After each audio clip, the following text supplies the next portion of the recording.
A single mother brings her daughter to clean an office, but when the cold billionaire shows up, the girl says, "Isn't my mum pretty?" He looks at the new cleaner and freezes.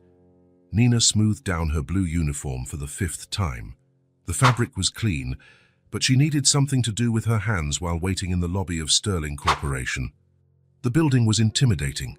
Glass and steel rising as far as the eye could see, people in suits rushing by as if every second was worth millions. And it probably was. She adjusted her bag strap on her shoulder and checked her watch. 6:45 a.m. She was 15 minutes early, as she always was on the first day of any job.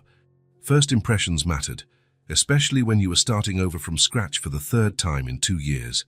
Nina Torres. The supervisor's voice brought her back to reality. "Yes, that's me. I'm Margaret, from the cleaning crew. You're on the morning shift, right?" "That's right." Nina adjusted her bag strap on her shoulder. "There's a small issue. My daughter, I couldn't find a sitter for today. Just for today, I promise." Margaret glanced to the side, where Josie sat quietly, swinging her legs from a chair that was too tall for her. The 4-year-old girl wore a simple yellow dress and clutched a worn teddy bear. Her brown hair was tied back with a colorful hair tie that had seen better days. "How old?" "4. She's quiet. She won't bother anyone." Margaret sighed, looking around the luxurious lobby. "Look, Nina, this isn't protocol, but it's your first day, and I understand how hard it is. Just for today, okay? And she stays with you at all times." "Thank you." The relief in Nina's voice was evident. "Thank you so much." Nina knew she was asking for a huge favor. But the neighbor who usually watched Josie had a family emergency, and daycare didn't open until 8. She couldn't lose this job before it even started. It paid 40% more than her previous one. As they took the elevator to the 23rd floor, Josie pressed her nose against the glass. "Mommy, are we flying?" "Almost, sweetie." The people downstairs looked like ants.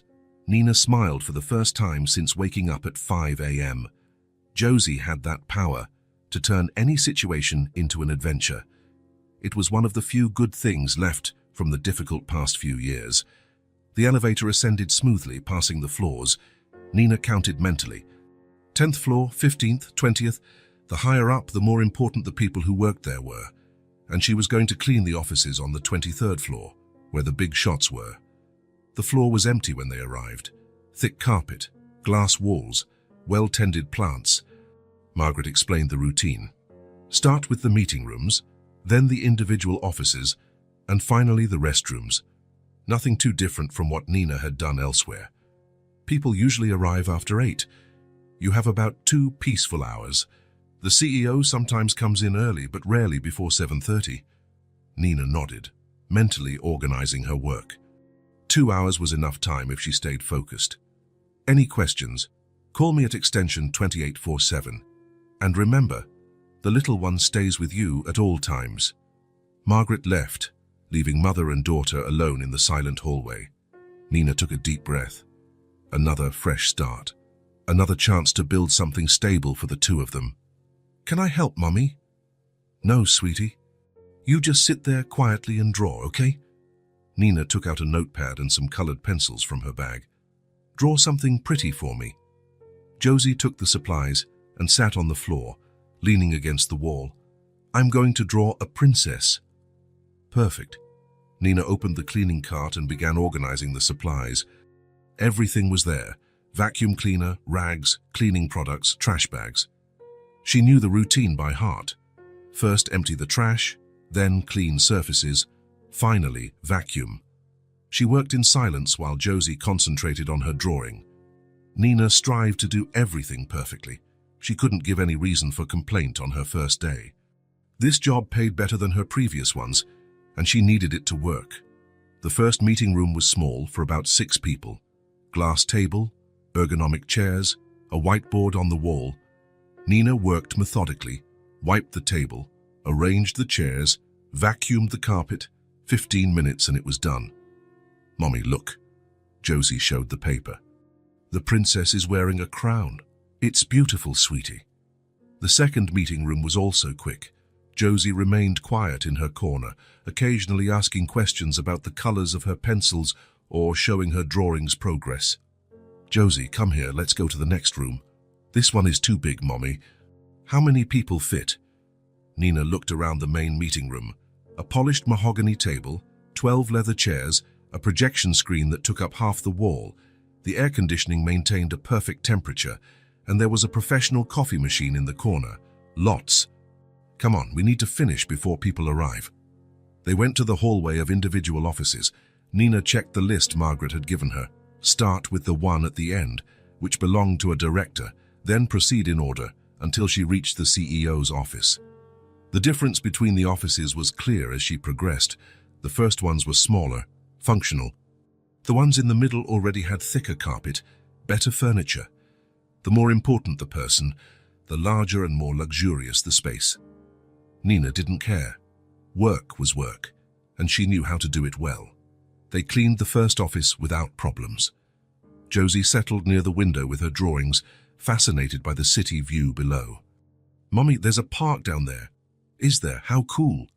The second office had family photos on the desk, 3 blonde children smiling at the camera. Nina cleaned around them carefully, trying not to disturb anything personal. In the third office, Josie continued quietly with her drawings, occasionally showing the princess's progress. "Mommy, look. Now she's wearing a blue dress." "It's beautiful, sweetie." Nina tried not to look too much at the personal items on the desks. It wasn't her business if the CFO had 3 children or if the marketing director collected cat photos, but it was hard not to notice. Diplomas on the walls, trophies, photos from expensive trips, a world completely different from hers. The fourth office belonged to someone very organized. Not a single paper out of place. Pens aligned, agenda open precisely to the day's page. Nina cleaned everything with extra care. "Mommy, this office smells good." "It's expensive cologne, sweetie." When they reached the last office, Nina noticed that the door was different from the others. Larger, more imposing. The golden plaque was polished, but she didn't get closer to read it. The name didn't matter, it was just another office to clean. "Josie, put your pencils away. Come close to me." The girl obeyed quickly, gathering her drawings. Nina slowly turned the doorknob. The room was enormous, bigger than the apartment they lived in. Her dark wood desk dominated the center, surrounded by leather chairs. A bookshelf covered the entire wall, filled with thick books. Discreet, but certainly expensive. Paintings decorated the other walls. "Wow," Josie whispered. "Is it a castle?" "No, sweetie. It's just a very big office. Definitely the boss's office." Nina began to work methodically. Vacuumed the thick carpet that covered half the floor, cleaned the desk that was larger than her bed, organized the scattered papers without disturbing their order. It was a well-kept office, as if the person who worked there was very organized, or had a very efficient assistant. Josie sat near the panoramic window with her drawings. "Mommy, from here we can see the park." "Is that right? How cool." The view was impressive. The city stretched to the horizon, with smaller buildings looking like building blocks. Nina could see the park where she sometimes took Josie on weekends, when there was enough money for the bus. She was dusting the bookshelf when she heard something that made her heart pound. Footsteps in the hallway, firm, decisive. It was too early. Margaret said the CEO didn't arrive before 7:30, and it wasn't even 7:15 yet. "Mommy, someone's coming." "I know, sweetie. Stay quiet there." Nina looked around quickly. She hadn't finished cleaning, but she also couldn't just run out with the child. Maybe it was security doing rounds, or an employee who forgot something. The footsteps stopped at the door. Nina turned slowly, still holding the cloth in her hand. But when the door opened, Nina saw a man in an impeccable suit standing there. Tall, dark hair with some gray at the temples, a leather briefcase in his hand. He seemed surprised to find someone in the room. Nina quickly lowered her eyes. Sorry, I'm from cleaning. I can come back later if..." It was Josie who interrupted. The girl looked at the man standing in the doorway with that innocent curiosity only 4-year-olds have. She tilted her head and asked, "Don't you think my mum is pretty?" Nina felt her face flush. "Josie." But the girl continued with complete naturalness. She's the prettiest mom in the world. Everyone says so. The man at the bakery, Ms. Clara on our street, the bus driver, everyone. Don't you think so? Nina hurried to speak, trying to control the situation. Sorry about that. You can pretend I'm not here. I'll finish up and get out of your way. That's when she looked up to face him directly, ready to apologize once more, and the world stopped. Wesley. For 4.5 years, she had tried to forget that face. The clear eyes that always seemed to be analyzing everything, the firm line of his jaw, the way he got serious when he was thinking about something important. Wesley. Here, after all these years, he recognized her instantly too. Nina saw the shock in his eyes, then confusion, then something that looked like pure pain. For a second, neither of them moved. The silence in the room was deafening. Josie looked from one to the other, not understanding the tension that had suddenly filled the air. His mouth opened as if to say something, but no sound came out. Nina saw emotions passing over his face like waves. Surprise, recognition, then something more complex, regret, perhaps, or just the shock of seeing someone he clearly never expected to encounter again. He stood there, completely paralyzed, as if seeing a ghost. And then, without a word, he turned around and left. Nina heard his footsteps receding down the hallway, faster and faster until they disappeared completely.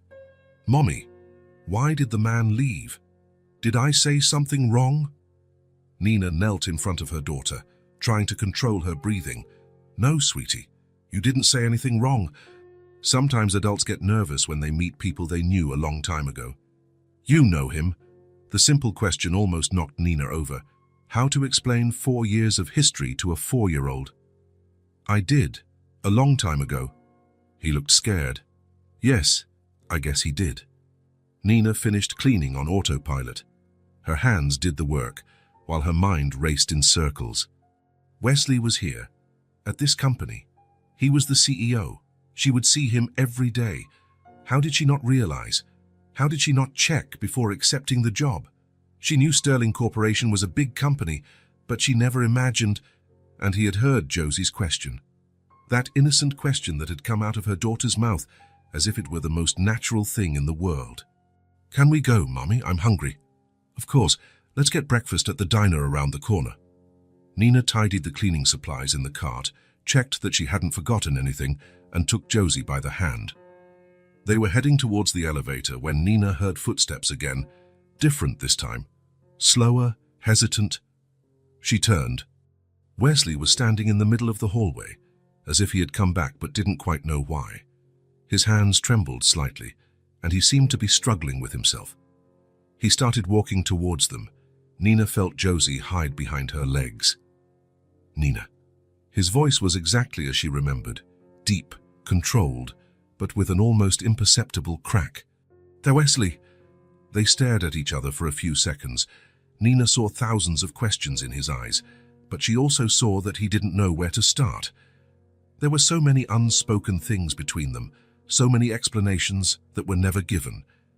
She knew she had to speak first, set the rules before everything got too complicated.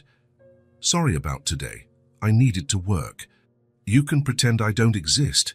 There was no anger in her voice, no bitterness, just a clear, firm boundary. Wesley opened his mouth, but Nina was already turning to leave. Nina, wait. She stopped, but didn't turn around. You can pretend I'm not here, Wesley. I'll do my job and leave. It doesn't have to be complicated. And then she took Josie by the hand and left. Wesley stood in the empty hallway, listening to the sound of the elevator descending.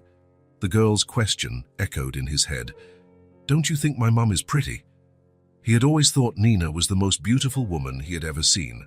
That was never the problem between them. The problem was that he never knew how to say it. The problem was that he never knew how to say anything that really mattered. And now she was here, after all these years, cleaning his office. Wesley leaned against the wall, feeling the weight of 4 years of regret collapsing on him all at once. He had lost Nina.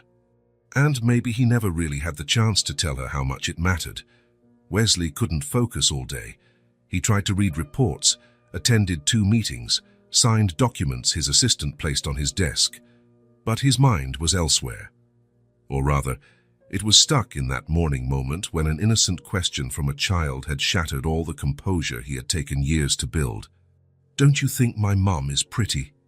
The girl's voice echoed in his head since he ran out of the office like a coward. He had spent the day trying to find a logical explanation for what happened, but there was no logic in feelings. Nina was back in his life, and he didn't know what to do with it. It was almost 5 in the afternoon when he decided he needed to leave the office before he went crazy. He grabbed his briefcase, dismissed his assistant early, and headed to the elevator. But when the doors opened on the ground floor, he saw her. Nina was at the reception desk talking to someone on the phone. Even from a distance, he could see the tension in her shoulders, the way she gripped the phone tightly. Wesley hesitated. He could leave through the back door, avoid any contact. That's what he would normally do. That's what he should do. But then he saw the girl. Josie was sitting alone in an armchair too big for her, swinging her legs. Her colored pencils were scattered on the floor around her, and she was trying to reach one that had rolled away. Nina was still on the phone, her back to her daughter. Without much thought, Wesley walked towards the girl. "Hi," he said softly. Josie looked up, recognizing the man from the office. "Hi, you dropped this." Wesley picked up the purple pencil and handed it to her. "Thank you." Josie put the pencil back in the box. "Do you work here?" "I do." Wesley looked around, making sure Nina was still occupied. "And you? Do you always come with your mom?" "Only when the neighbor can't." "We don't have a lot." The girl's simple, direct answer caught Wesley by surprise. There was no self-pity in her voice, just honesty, as if it were normal for a 4-year-old to understand that resources were limited. "Does the neighbor look after you?" "Sometimes, when mommy works." But today she couldn't because her son got sick. Josie carefully organized the pencils in the box. "Mommy said it's just for today. The neighbor will be back tomorrow." Wesley sat in the armchair beside her. It was strange to be talking to a child. He had no experience with it, but Josie didn't seem to mind his awkwardness. "Do you like to draw?" "I love it." Her eyes sparkled. "Look, today I drew a princess." She showed him the paper proudly. "She has a blue dress and a gold crown. That's very pretty." "Thank you. My mum always says my drawings are pretty. She sticks all of them on the fridge." Wesley smiled without realizing it. It was easy to imagine Nina sticking drawings on the fridge, celebrating every small achievement of her daughter. "And your dad?" The question came out before he could think better. "Does he also like your drawings?" Josie stopped organizing the pencils and looked at him with those big, honest eyes. "I've never met him. She says he left before he knew I existed." Wesley felt as if someone had sucked all the air out of his lungs.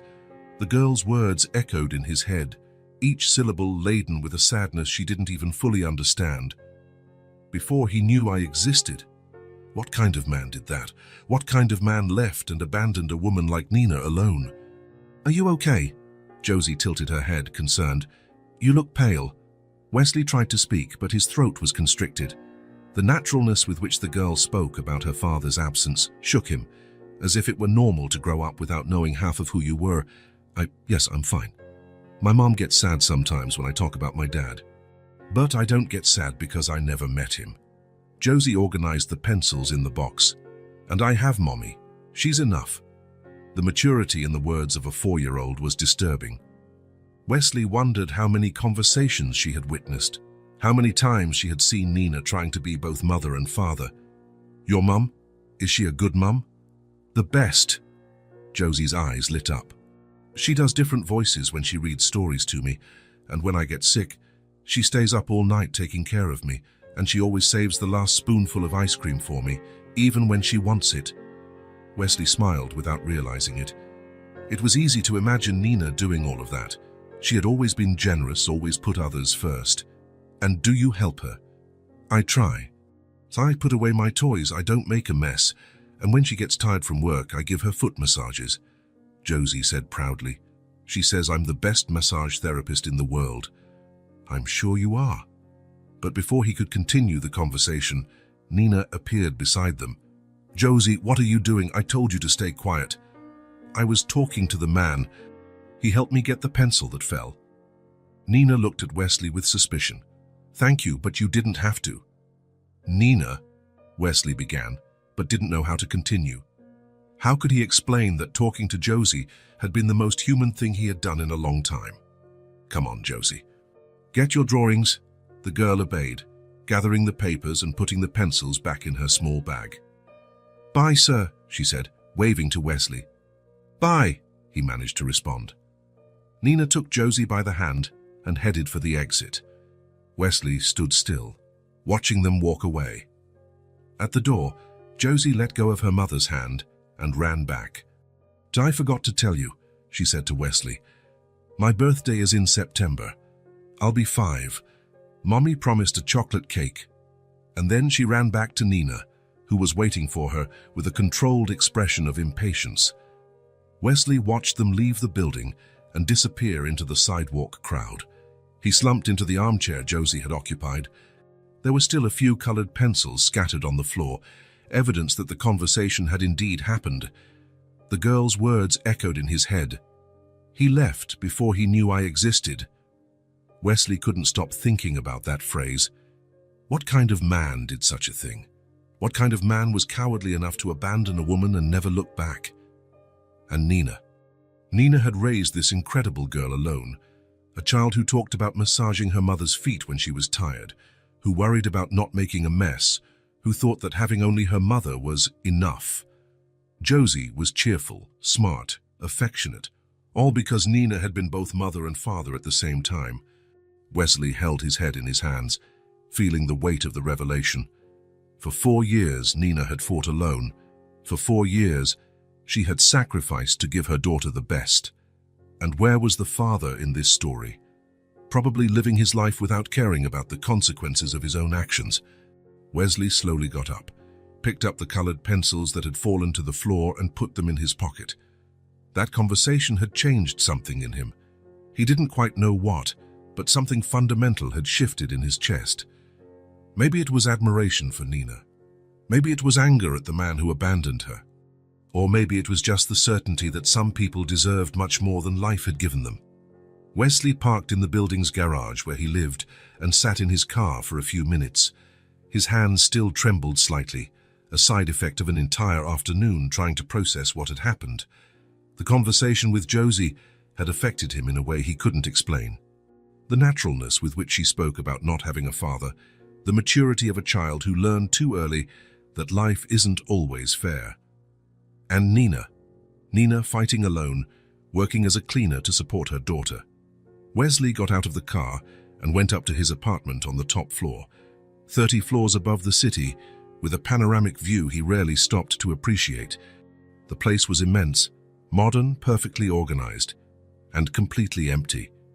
He threw his briefcase on the Italian leather sofa and went straight to the bar, poured a double whiskey, and drank it in one go, feeling the liquid burn his throat. The silence in the apartment was deafening. Wesley slumped into the armchair and closed his eyes, trying to push away the memories that kept returning. But it was too late. The encounter with Nina had opened a door he had locked 4.5 years ago. The first time they really argued was over a decision about where to live. I found a perfect apartment, Wesley said, showing her the papers. 2 bedrooms, prime area, gym in the building. I've already spoken to the real estate agent. Nina looked at the papers without enthusiasm. You already decided? Of course, it's the obvious choice. Best cost-benefit, strategic location. What if I don't like it? Wesley stopped and looked at her as if the question made no sense.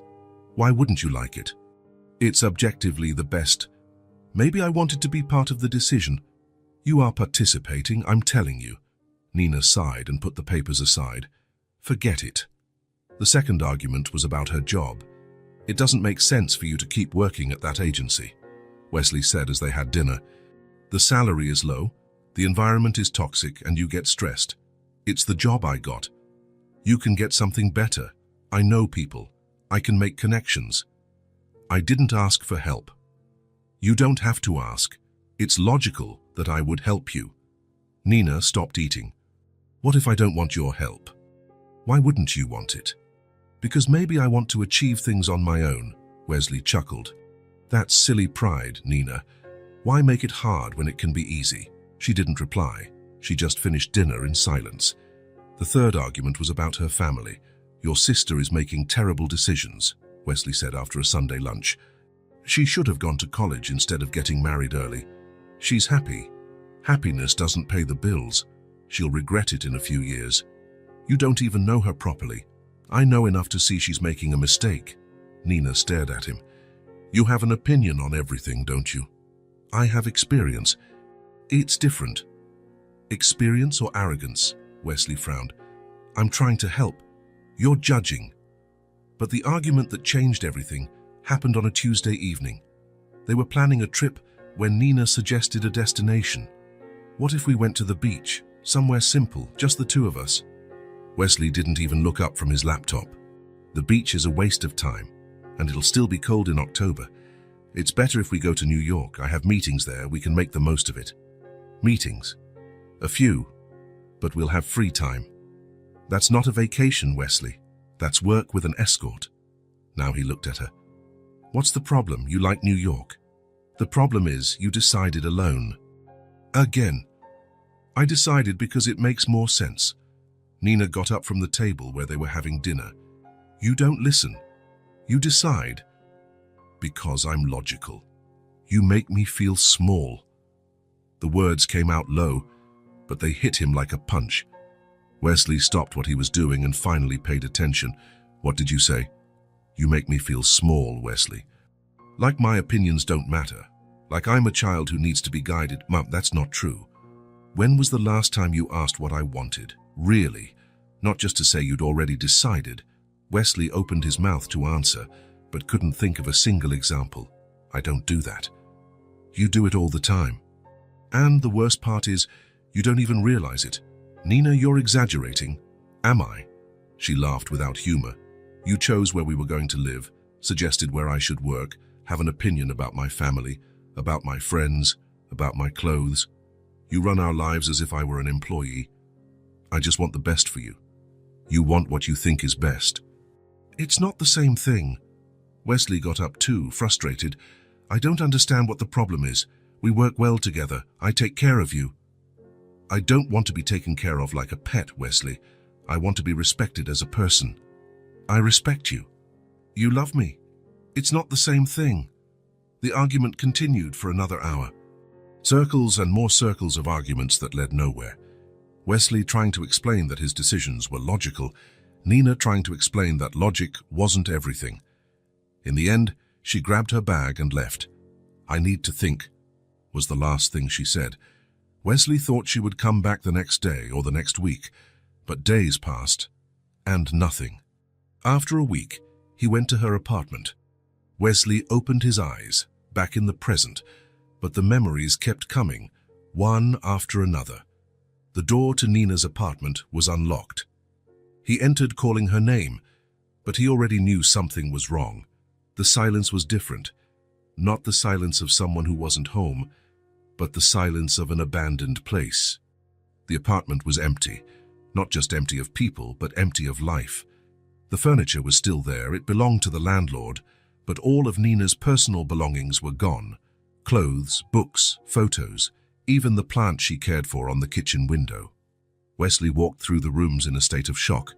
He opened cabinets, drawers, looking for some sign that she would return, but there was nothing. On the refrigerator, a note stuck with a magnet. Apartment returned as per contract. No outstanding issues. Nina. That was it. No explanation. No forwarding address. Not a word for him. Wesley stayed in the empty apartment for hours, trying to understand what had happened. How could someone just disappear like that? How had she managed to move without him knowing? Then he remembered. Nina never shared her plans before executing them. She only communicated once everything was decided. Ironic. She did exactly what she always accused him of doing. He tried to look for her, called her sister, who said she knew nothing. Went to her old job, but Nina had quit the week before. Tried to track down mutual friends, but found they had few. Their social life revolved around his circle. After a few frustrated attempts, pride took over. If she wanted to leave, That was her problem. He wasn't going to beg, but the question always remained, why? Wesley got up from the armchair and poured another whiskey. Now, 4.5 years later, he finally understood. She left because he never listened. She left because he made her feel small. She left because he decided everything alone and called it love. And worst of all, she was right. Wesley always thought that taking care of someone meant solving that person's problems. Choosing the best apartment, getting the best job, making the best decisions. Efficiency was love in his head. But Nina didn't want efficiency. She wanted partnership, and he never understood the difference. Wesley spent the whole night awake, reliving every argument, every unilateral decision, every time he had ignored her opinion in the name of logic. When the sun rose, he was sitting on the balcony, watching the city wake up. And for the first time in years, Wesley could clearly see his own flaws. He had lost Nina because he didn't know how to love her the way she needed to be loved. But there was something else bothering him, something that Josie's words had planted in his head, and that now grew like a poisoned seed. I've never met him. She says he left before he knew I existed. Wesley got up and went to his home office. He picked up a pen and paper and started doing calculations. Josie was going to be 5 in September. That meant she was born in September 4 years ago. He and Nina broke up in January, 4.5 years ago. 9 months. Exactly 9 months. Wesley dropped the pen, his hands trembling. The last time he and Nina were together was the night before their final argument. They had made love and then argued about the trip. She left in the early hours saying she needed to think, and she never came back because she was pregnant, and he never knew. She could be my daughter, and I never knew. The thought hit him like a ton of bricks. Josie, the 4-year-old girl who drew princesses and thought her mother was the most beautiful person in the world. The girl who never met her father, because her father never knew she existed. Wesley leaned against the wall, feeling his legs give way. Everything made sense now. Why Nina disappeared so suddenly. Why she never explained. Why she chose to raise her daughter alone. She knew what he was like. She knew he would try to control everything, decide everything, plan their lives without consulting anyone. She preferred to flee rather than give him the chance to ruin her daughter's life too. And the most painful part was that she was right. If Wesley had known about the pregnancy 4 years ago, with the mindset he had at the time, he probably would have done exactly what Nina feared. He would have taken control, decided where they would live, how the child would be raised, what school she would attend. He would have turned Nina's motherhood into a list of tasks to be executed. But now he had found them by chance. Nina cleaning his office to survive, Josie drawing princesses on the lobby floor. We don't have a lot. The girl's honest words echoed in his head. His daughter growing up with nothing while he had everything. The doubt turned into a heavy weight in his chest. Wesley spent the rest of the morning pacing the apartment, trying to process the revelation. Every expensive piece of furniture, every work of art, every symbol of success now seemed like an accusation. He had everything, and they had nothing, because he never knew they existed. And when Wesley finally managed to stop pacing in circles, it was already noon. And he knew his life had just changed forever. He had a daughter, and for 4 years, he had been an absent father without even knowing it. Wesley woke up at 5 in the morning with the feeling that he hadn't slept for even 2 minutes. The last 3 days had been a whirlwind of urgent meetings, decisions that couldn't wait, and crises that appeared out of nowhere. And amidst all that, the discovery about Josie, his daughter.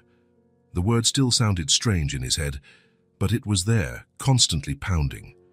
Between one meeting and another, he found himself thinking about her, about the conversation they had, about the way she spoke of never having met her father, about how Nina had raised her alone all these years. Wesley showered, dressed, and went to the office before 6 in the morning. Perhaps if he could bury himself in work, he could stop thinking for a few hours. It didn't work. The first meeting was with the board of directors. 3 hours of tense discussions about the acquisition of a rival company. Wesley participated on autopilot, giving the right answers, making the necessary decisions, but his mind was elsewhere. Wesley, The chairman of the board's voice brought him back. "Do you agree with the proposal?" Wesley blinked, realizing he had missed the last 5 minutes of the discussion. "Yes, I agree." He didn't even know what he was agreeing to. The second meeting was worse. Crisis at the Chicago branch, employees threatening to strike, clients canceling contracts. Wesley tried to focus, but the words seemed to come from far away. "We don't have a lot." Josie's voice echoed in his head. His daughter, talking about not having much in life, while he sat in a meeting room that cost more than most people earned in a year. "Mr. Grant?" The regional manager was looking at him, waiting for an answer. "Sorry, can you repeat that?" More concerned glances. Wesley never asked anyone to repeat anything. He was always 3 steps ahead of everyone. Lunch was cancelled because the Chicago crisis worsened. Wesley stayed in the office, trying to resolve everything by phone and video conference. 5 continuous hours talking to lawyers, unions, managers. When he finally finished, it was already 7 in the evening, and he felt as if he had run a marathon. But he couldn't stop. He still had to review the acquisition contracts, analyze the numbers for the new marketing campaign, and prepare the presentation for investors the next morning. Wesley ordered Chinese food and continued working. At 9 in the evening, his assistant knocked on the door. "Mr. Grant, I'm leaving. Do you need anything?" Wesley looked at her as if he had forgotten other people existed. "No, you can go. Will you be staying late?" A little longer. A little longer turned into midnight, then 1 in the morning, then 2. Wesley finally stopped when he realized he had read the same line of the contract 5 times without understanding anything. His head was throbbing, his eyes burned, and he felt as if he had cotton in his brain. He gathered the papers, shut down his computer, and picked up his briefcase. Time to go home. The building was empty when he left his office. Not even the security guards were visible, probably doing rounds on other floors. The hallway was silent, illuminated only by emergency lights. Wesley called the elevator and stepped inside, pressing the ground floor button. The doors closed with a soft hum, and he leaned against the back wall, closing his eyes for a second. That's when it happened. Suddenly, the elevator walls seemed to close around him. The air grew heavy, difficult to breathe. Wesley felt his chest tighten, as if someone had put a strap around his lungs and was pulling tighter and tighter. He tried to take a deep breath, but the air wouldn't reach where it should. "Calm down," he thought. "It's just exhaustion." But the sensation worsened. His heart raced, beating so loudly he could hear the sound in his ears.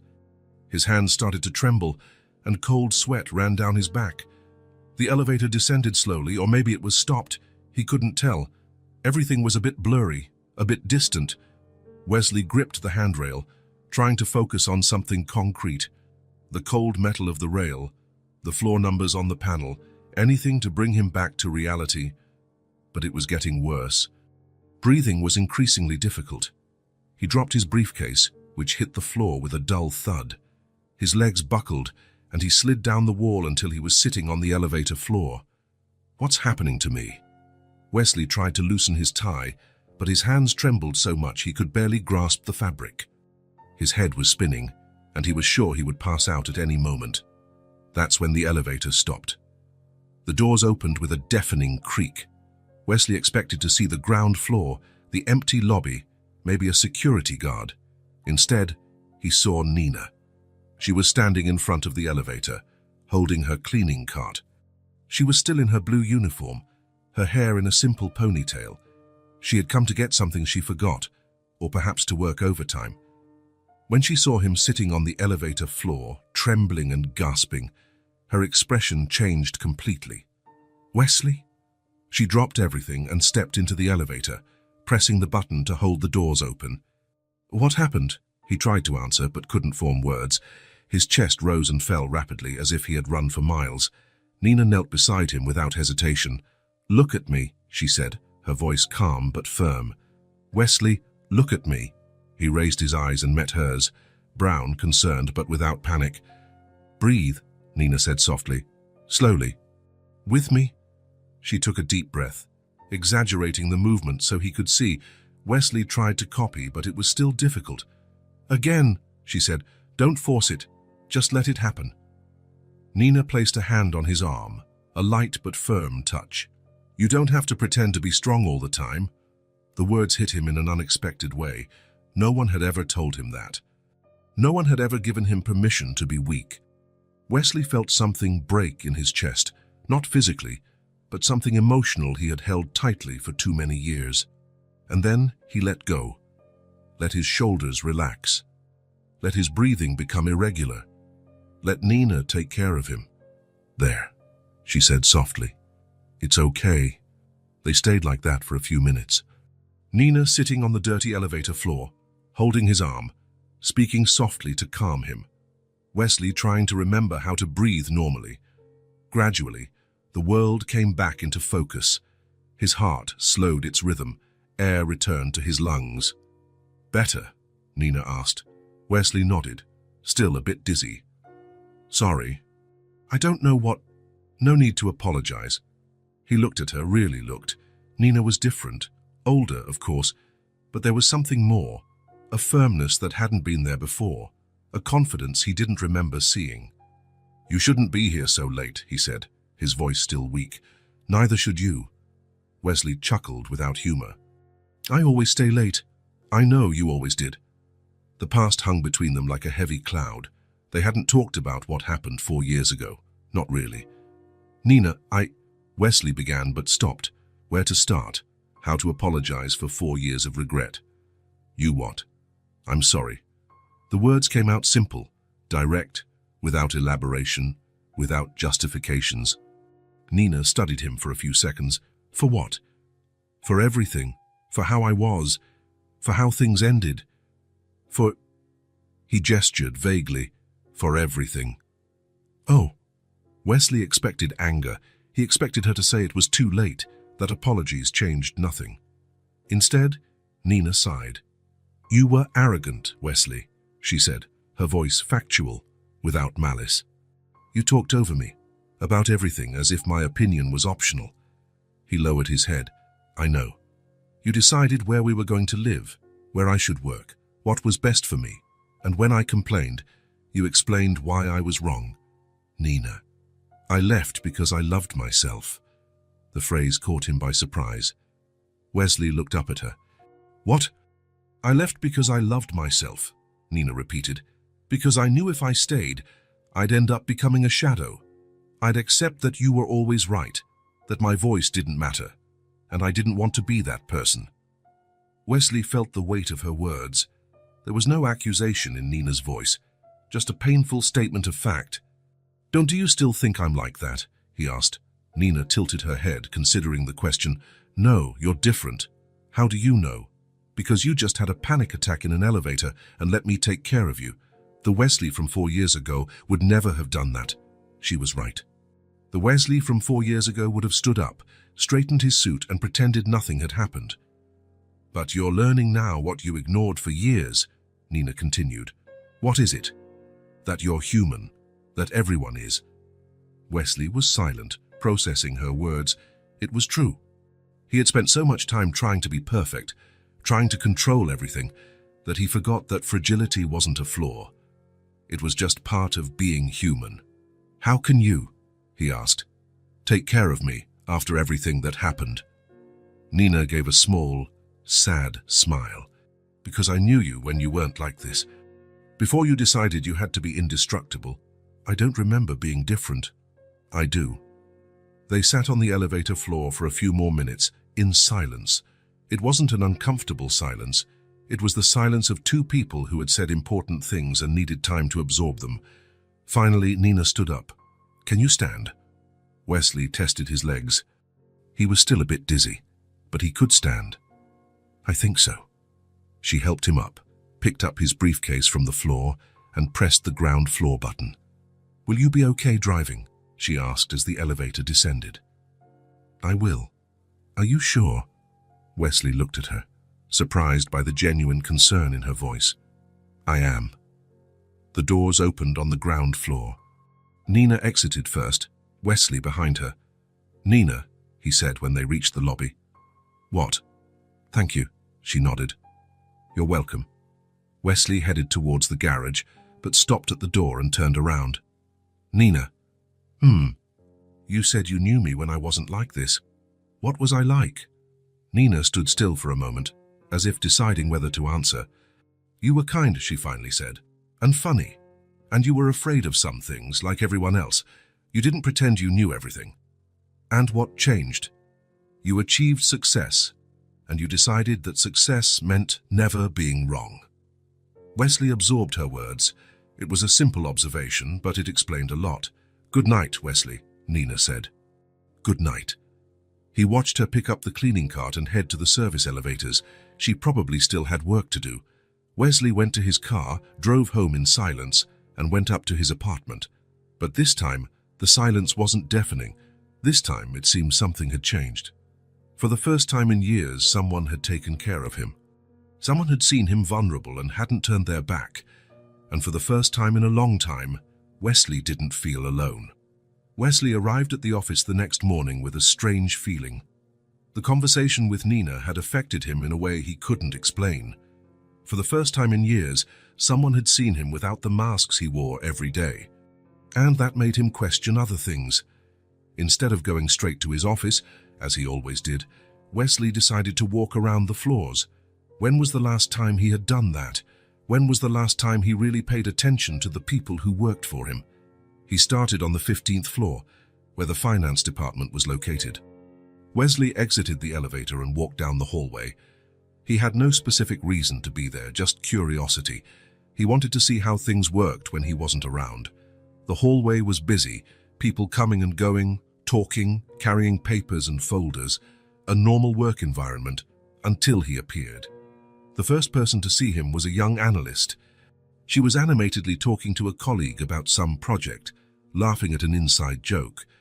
When her eyes met Wesley's, the smile died on her face.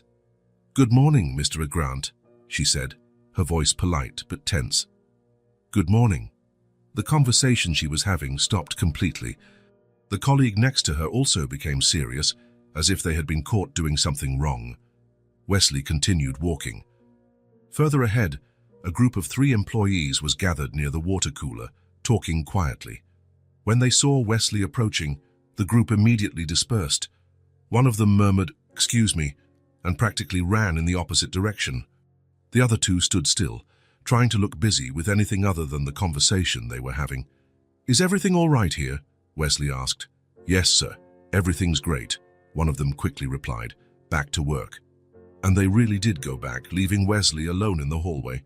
Strange, Wesley proceeded to the marketing department. Maybe it was a coincidence. Maybe those employees really had something urgent to do.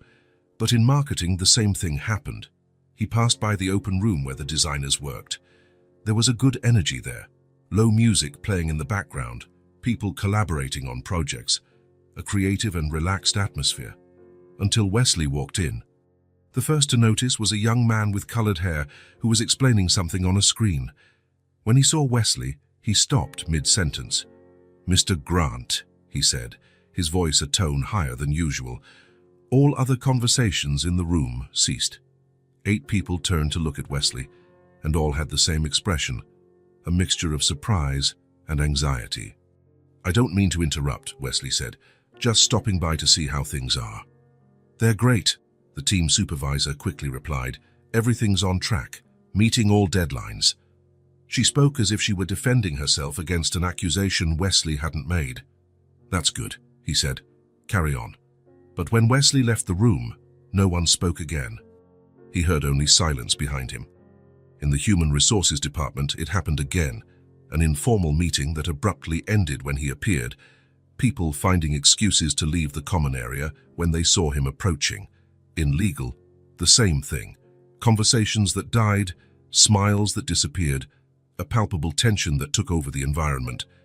Wesley began to pay attention to the details, the way people changed their posture when they saw him, how they lowered their voices, how they avoided direct eye contact, how their expressions became carefully neutral. It wasn't respect, it was fear. In the sales department, Wesley stopped near a workstation where 2 salespeople were analyzing numbers on a spreadsheet. "How are this month's results?" he asked. Both stiffened. One began to explain the numbers hurriedly, as if being interrogated. The other remained silent, staring intently at the computer screen. Wesley asked a few more basic questions about ongoing projects. Normal questions, the kind any CEO would ask. But the responses he received were tense, formal, as if every word was carefully weighed before being spoken. When he walked away, he heard one of the salespeople let out the breath he had been holding. Wesley continued his walk through the floors, and the pattern repeated. Always the same. Conversations that stopped, people who dispersed, an uncomfortable silence that filled the environments he passed through. It was as if his presence were a fire alarm.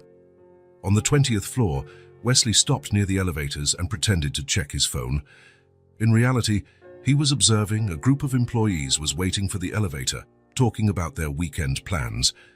When the doors opened and they saw Wesley inside, the conversation died immediately. They entered in silence, pressed their floor buttons, and stood like soldiers at attention. No one spoke a word during the entire descent. When they exited, Wesley heard one of them whisper to the other, "That was close." Close. His presence caused fear. Wesley returned to his office with a strange feeling in his stomach. He closed the door, sat in his chair, and tried to process what he had observed. For the first time, he was seeing his company and himself from a different perspective. "I have everything," he thought, looking around the luxurious office, "but I'm alone." It was true. He had power, money, success. He ran a company with hundreds of employees, made decisions that affected thousands of people, but he was completely isolated. Am I really that bad? The question hurt more than he expected. Wesley had always thought people respected him. He thought the efficiency with which everyone worked when he was around was a sign of professional admiration. But now he realized the truth. He was never respected. He was feared. People didn't work well because they admired him. They worked well because they were afraid to disappoint him, afraid of the consequences, afraid of his reaction. And that wasn't admiration, it was distance. Wesley remembered a conversation he had with Nina years ago. She had mentioned that he didn't have many close friends at work. At the time, he said mixing personal and professional life wasn't smart. But perhaps the truth was different. Perhaps he simply didn't know how to connect with people without using authority. Perhaps he was the kind of person people preferred to avoid. The realization was like a punch to the gut. Wesley thought of Josie, how easily she talked to him in the lobby. No fear, no tension. Just a child being a child, asking honest questions. When was the last time an adult talked to him that way? When was the last time someone treated him as a person, not a position? The answer came immediately. Nina in the elevator, the night before. She had seen him vulnerable and hadn't fled, hadn't used the situation against him, just took care of him. And that was so rare in his life that he was still processing it. Wesley got up and went to the window. The city stretched out below, millions of people living their lives, some happy, some sad, some lonely, like him. The difference was that his loneliness was self-imposed. He had built walls around himself and called it leadership. He had confused fear with respect, isolation with authority. And now, at 34, he was beginning to understand the price he had paid. He had everything, and he had nothing. Wesley stood at the window for a long time, watching the city and reflecting on the choices that had led him there. For the first time in his life, he questioned whether success was truly worth it when you had no one to share it with. Wesley spent the entire morning rehearsing the conversation in his head, every word, every possible reaction, every scenario that could happen. But no matter how much he tried to prepare, he couldn't control the nervousness growing in his chest. 3 days had passed since the epiphany in the company hallways. 3 days since he understood that he had confused fear with respect his entire life. And 3 days since the certainty about Josie had crystallized in his mind. She was his daughter. It was no longer a suspicion or a possibility. It was a certainty that pulsed within him like a second heart. Wesley checked his watch for the 10th time in 5 minutes. Almost noon. Nina usually took her lunch break around this time. He had observed her routine in the past few days, trying to find the right moment for the conversation. He got up from his desk, smoothed his suit, and left the office. Nina was in the hallway on the 22nd floor, meticulously cleaning the windows. She always did everything carefully, Wesley had noticed. Never rushed, never poorly done. "Nina," he said, approaching. She turned, a little surprised to see him there. "Wesley, has something happened? Can I talk to you? Privately?" Nina hesitated for a second. Since their conversation in the elevator, they had politely greeted each other when they met, but nothing more. She seemed to be maintaining the distance that had always existed between them. "About what?" "It's important." Nina looked around, making sure no one else was nearby. "Okay. In my office." She nodded and put the cleaning supplies back in the cart. They went up one floor in silence. Wesley tried to organize his thoughts, decide where to begin. There were so many things he wanted to say, so many questions he needed to ask. When they arrived at the office, Wesley closed the door and gestured to one of the chairs in front of his desk. "Do you want to sit down?" Nina sat down, but stayed on the edge of the chair as if ready to leave at any moment. Her hands were clasped in her lap, and she watched him with that careful expression he knew well. Wesley sat behind the desk, then thought better of it and got up again. He didn't want the desk between them. He didn't want it to feel like a business meeting. He sat in the chair beside her. "Nina, I need to ask you something." "What?" Wesley took a deep breath. He had rehearsed this question 1,000 times, but now that the moment arrived, the words seemed enormous in his mouth. "Is Josie my daughter?" The silence that followed lasted only a few seconds, but it felt like an eternity. Nina didn't seem surprised by the question. In fact, she seemed to have been expecting it. She studied him for a moment, as if deciding something important. Then, with a serenity Wesley hadn't expected, she said, "Yes." One word. Simple, direct, final, and it changed everything. Wesley felt the ground move beneath his feet. Even knowing it was true, even being sure hearing the confirmation was like being punched. "Yes," he repeated, more to himself than to her. "Yes," Nina confirmed again. Wesley remained silent for a minute, trying to absorb the reality. He had a daughter, a 4-year-old girl who drew princesses and thought her mother was the most beautiful person in the world. A daughter he had never known. "Why didn't you tell me?" The question came out softer than he intended. Nina sighed, as if she had rehearsed this answer too. "Because you wouldn't have known what to do," she said, "and she deserved more than your logic." The words hit him like a slap. Not because of their cruelty, Nina didn't speak with anger or resentment. She spoke like someone explaining a fact. Wesley opened his mouth to protest, to say she was wrong, that he would have known what to do, but he stopped, because she was right. The Wesley from 4 years ago would have turned the pregnancy into a series of logistical decisions. He would have planned everything, controlled everything, decided how the child would be raised without consulting Nina. He would have done exactly what Nina feared most. "You're right," he said, and the admission hurt more than he expected. Nina blinked, clearly surprised by his reaction. She had prepared for an argument, for having to defend herself, not for agreement. "So I wouldn't have known what to do," Wesley continued. "I would have tried to control everything. I would have made a to-do list for your motherhood." Nina said nothing, just observed him. "I would have ruined everything," he admitted, "like I always did." Wesley got up and went to the window, needing a moment to compose himself. Below, the city continued its normal rhythm, people living their lives, taking care of their families, being present for those they loved, things he never knew how to do. "She's incredible," he said, still with his back to Nina. "Josie, she's everything I'm not." "How so?" Wesley turned around. "She's sweet, honest, generous. She worries about you when you're tired. She thinks having only her mom is enough. It is enough, I know, and that breaks me." Wesley returned to his chair. "Because I should have been there, should have helped, should have been present." "Wesley!" "No," he interrupted her. "Let me talk, please." Nina nodded.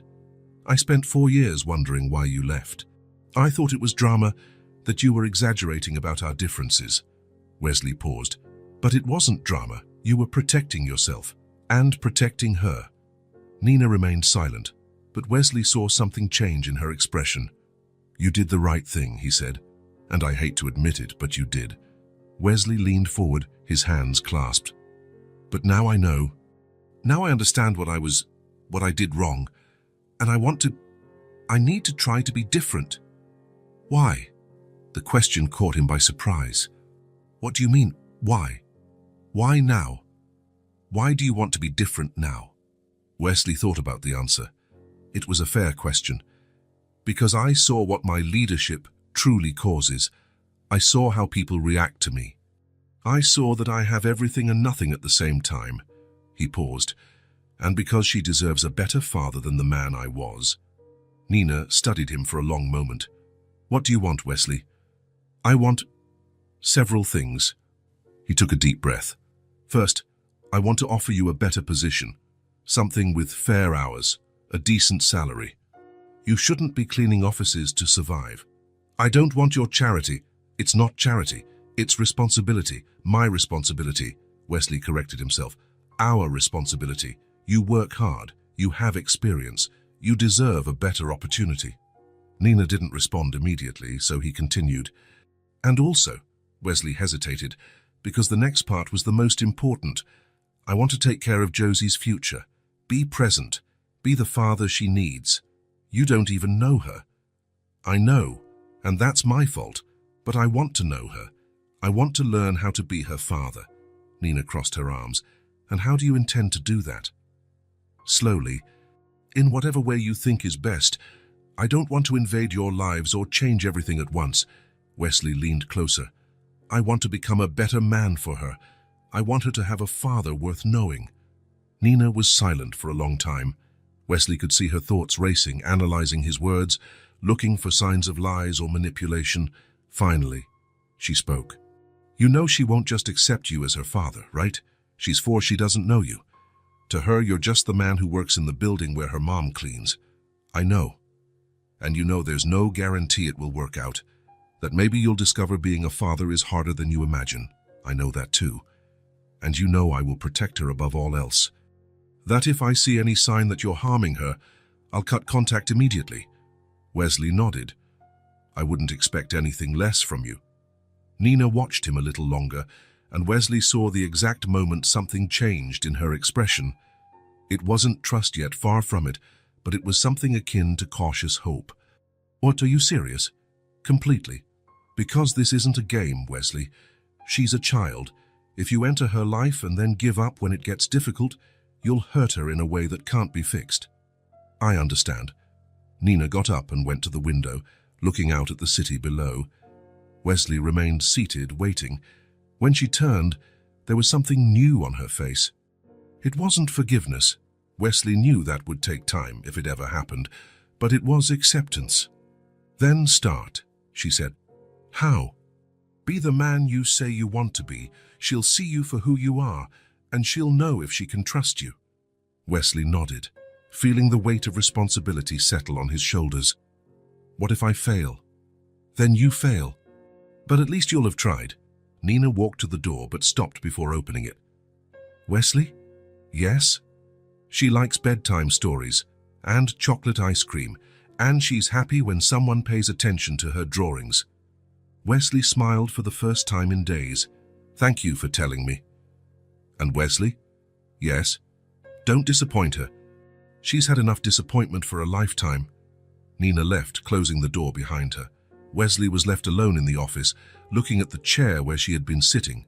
He had a daughter, and for the first time in his life, he had something truly worth fighting for. Nina spent the entire week thinking about how to have this conversation. Ever since Wesley had confirmed that he wanted to be present in Josie's life, she knew the time would come to explain to her daughter who he really was. But how do you explain to a 4-year-old that the man she met at the office is the father she never had? How do you prepare a child for something that could change her life forever? Nina had tried a few times during the week, but always lost her nerve.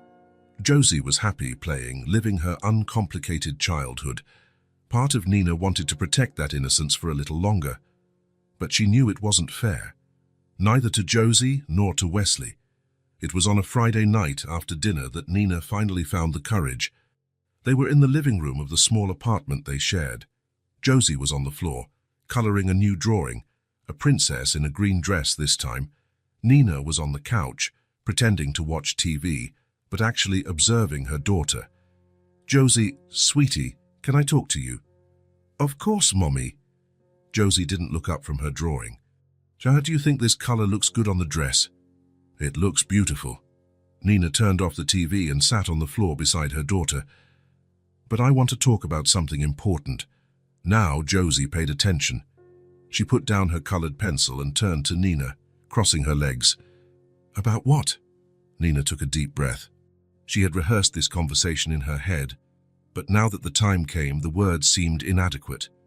"Remember Wesley, the man who works in the building where I clean? The one who asked if you were pretty?" Nina smiled despite her nervousness. "That's the one. I remember, he looked sad." The observation caught Nina by surprise.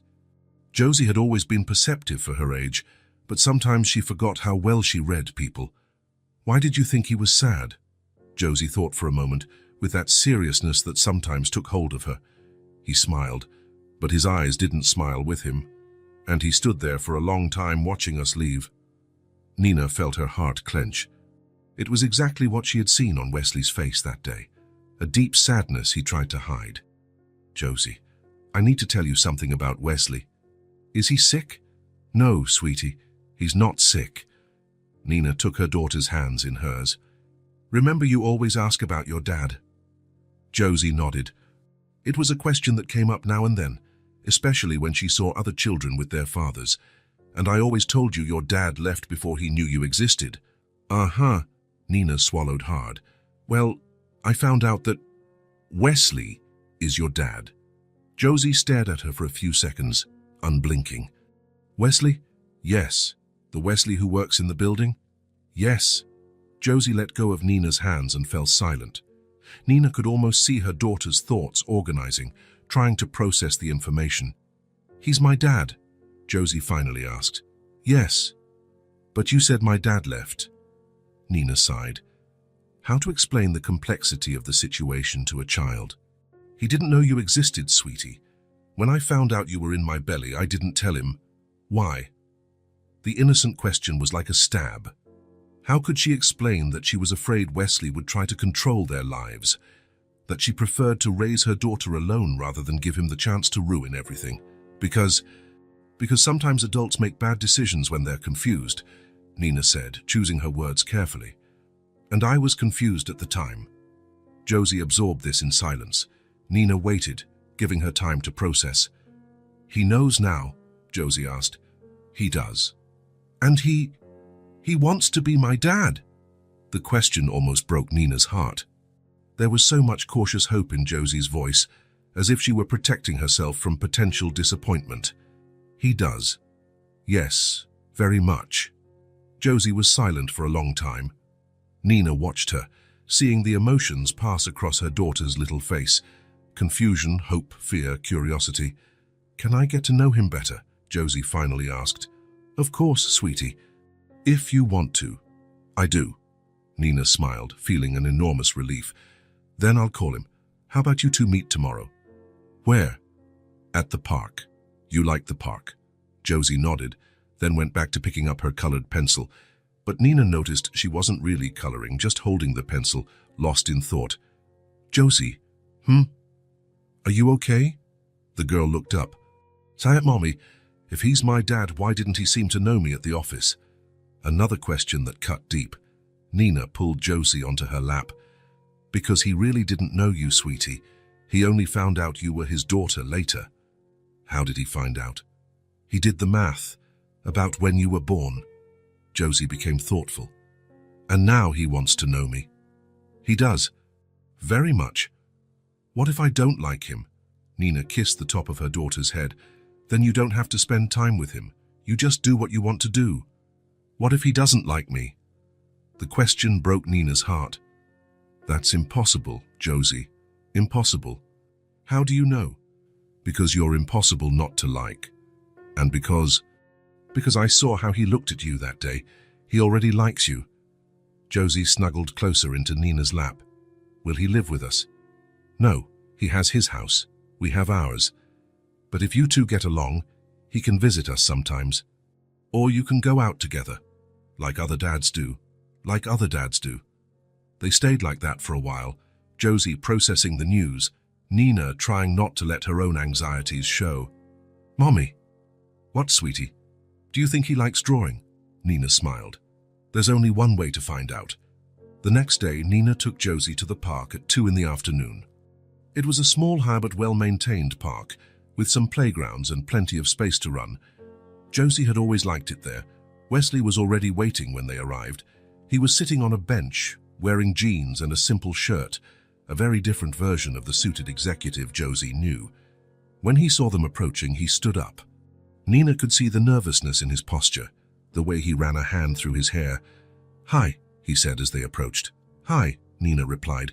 "Josie, remember Wesley?" Josie was half hidden behind Nina, but she waved shyly. "Hi, Josie," Wesley said, bending down to her height. "Thank you for agreeing to meet me." The girl came out from behind Nina, but still kept her distance. "Hi," Nina looked between the two. "How about I let you two talk for a bit?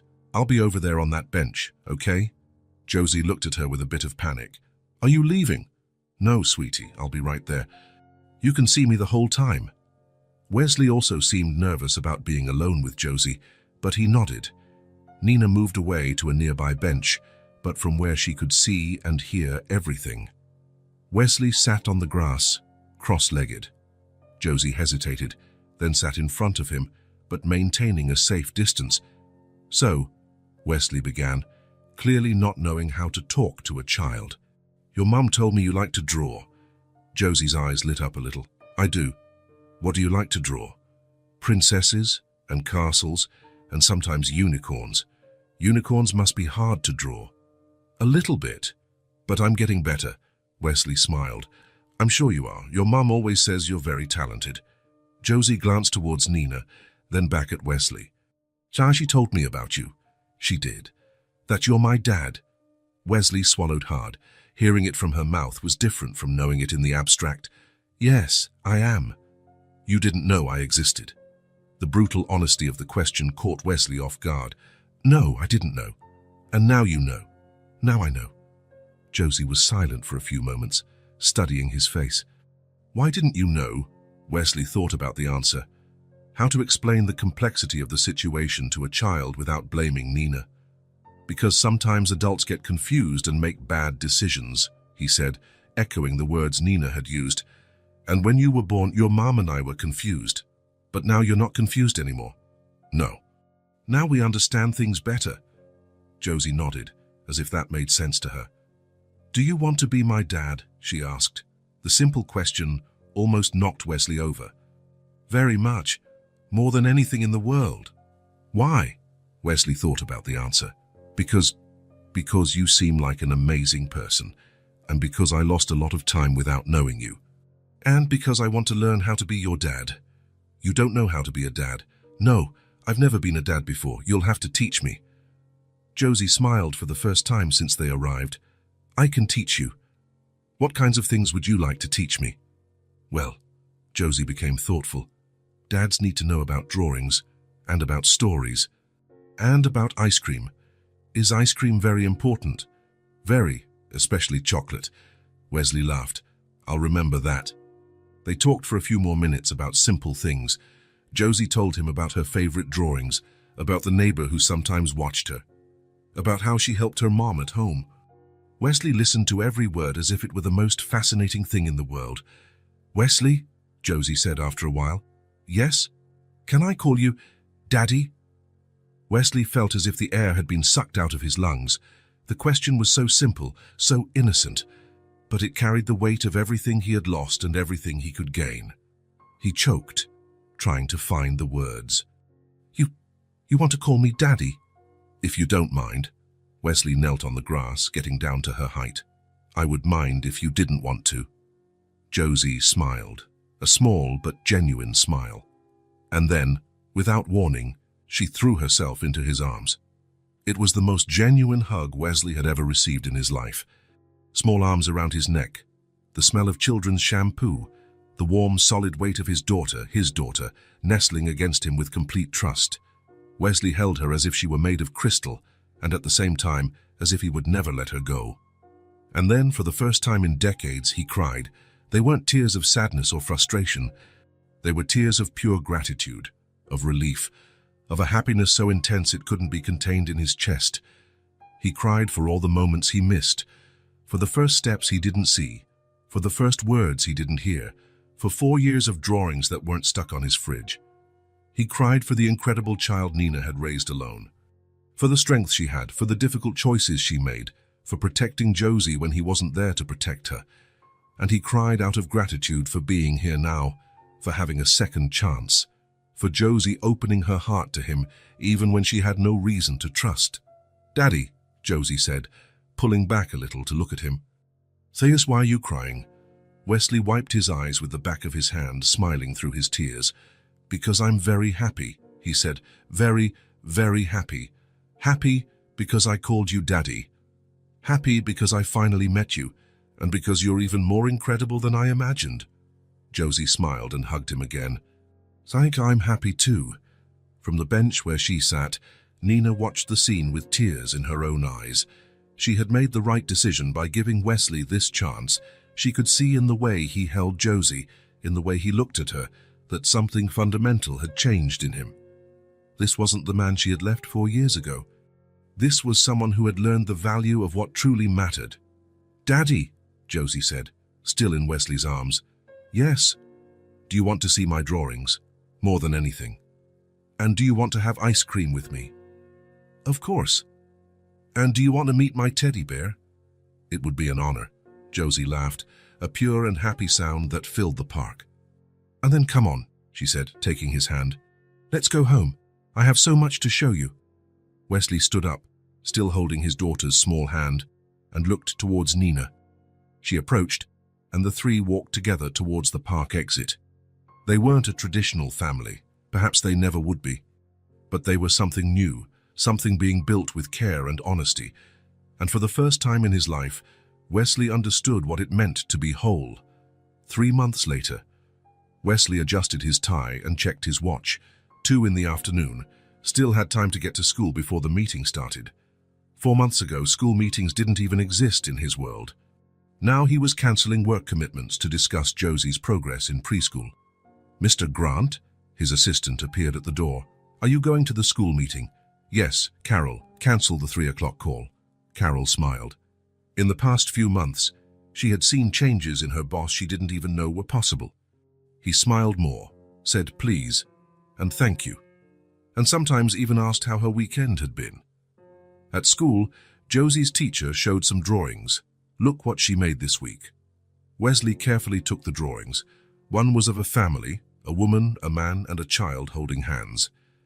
In the corner of the paper, "Me, Mommy, and Daddy" was written in crooked capital letters. He felt his throat tighten. In 3 months, he had gone from a stranger to someone important enough to appear in her drawings. After the meeting, he went to pick up Josie from the classroom. "Daddy!" She ran to him, and Wesley knelt down to receive the daily hug that had become the best part of his days.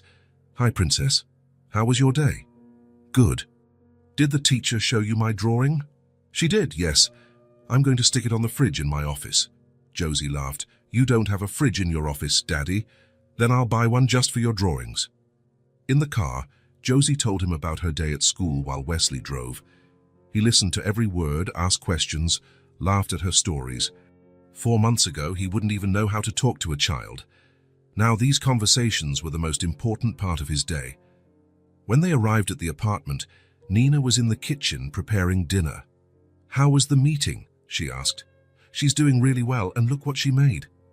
Wesley showed her the family drawing. Nina took the paper and smiled.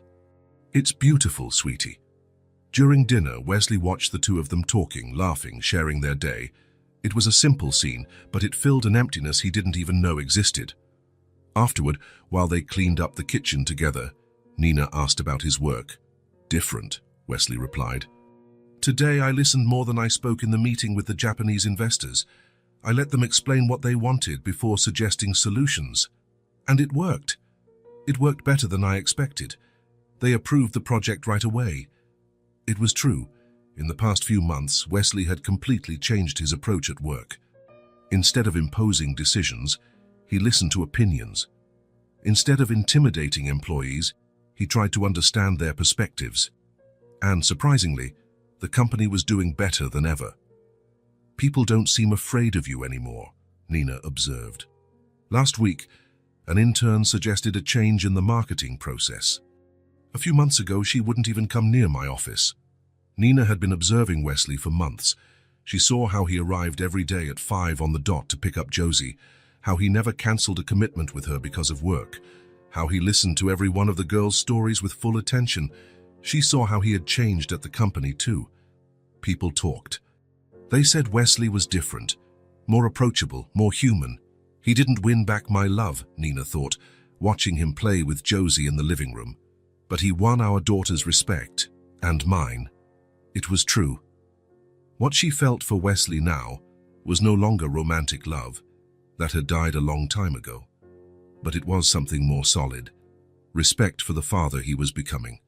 Gratitude for the man he had chosen to be. At bedtime, Wesley read a story to Josie. It was a ritual they had developed. "One more chapter, Daddy. Tomorrow, Princess, it's getting late." Wesley tucked her into bed, kissed her forehead, and was getting up when she held his hand. "Daddy, what is it? Will you be here tomorrow too?" The question still caught Wesley by surprise. Josie asked it as if she still couldn't quite believe he wouldn't disappear. "Every day," he replied, as he always did. "Every day, for the rest of my life." Josie smiled and closed her eyes. "Okay." Wesley left the room and found Nina in the living room. "Can't," she asked again, "if you'll be here tomorrow?" Nina said. "She did. And you replied, 'Every day.'" Nina stopped putting away toys and looked at him. "And you intend to keep that promise?" "I do." There was something in his voice, a certainty, a determination that Nina recognized. It was the same firmness he used for business decisions, but directed towards something infinitely more important. "She trusts you," Nina said. "I know, and I won't disappoint her." "Good night, Wesley." "Good night, Nina." Wesley left the apartment and slowly walked down the stairs. In the car, he sat for a few minutes before starting the engine. Outside, Nina watched from the window. She saw him finally drive away, but not before he looked up at the apartment where his daughter was sleeping. He came back, she thought, smiling for the first time in a long time, but not like before. He came back right. And for the first time since Wesley reappeared in their lives, Nina was certain she had made the right choice. If this story touched your heart, subscribe to the channel and turn on notifications so you don't miss the next ones. Leave a like because it helps this story get recommended to more people. See you in the next story.